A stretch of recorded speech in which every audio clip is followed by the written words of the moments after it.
Hello everyone, এই গরমে সবাই কেমন আছো বলো। বাইরে যা প্যাচপ্যাচে একটা গরম পড়েছে, এর মধ্যে টিকে থাকাটা দায় হয়েছে। তাই গরমে এই হিউমিডিটির সাথে পাড়ি দেওয়ার জন্য সকালের ব্রেকফাস্টে আজ বানিয়েছি ওটমিল, সাথে বানানা, আর সাথে চলছে আমার পড়াশোনা। এখন বাড়িতেই কিছু ট্রেনিং চলছে, তাই একটু বাঁচোয়া আর কি। মাঝে ব্রেকে একটু খেয়ে নিলাম ঠান্ডা ঠান্ডা তরমুজ, আর ট্রেনিং শেষে লাঞ্চটা কোনো রকম সেরেছি আর কি, খেতে ইচ্ছেই করছিল না একদম। তাই লাস্টে খাওয়ার পরে একটু নিয়েছি একটু রায়তা, যার মধ্যে দিয়ে দিয়েছি ঠান্ডা ঠান্ডা একটু শশা কুচি। তারপর দুপুরে যেই নাকি একটু চোখ বুজেছি, ব্যাস এতদিনের অপেক্ষার অবসান, ঝমঝমিয়ে বৃষ্টি।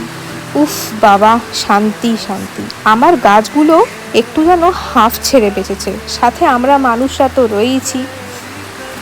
যাই হোক বাবা, রাতের ঘুমটা একটু শান্তিতে ঘুমোতে পারবো, এটাই যা রক্ষে। চলো টাটা।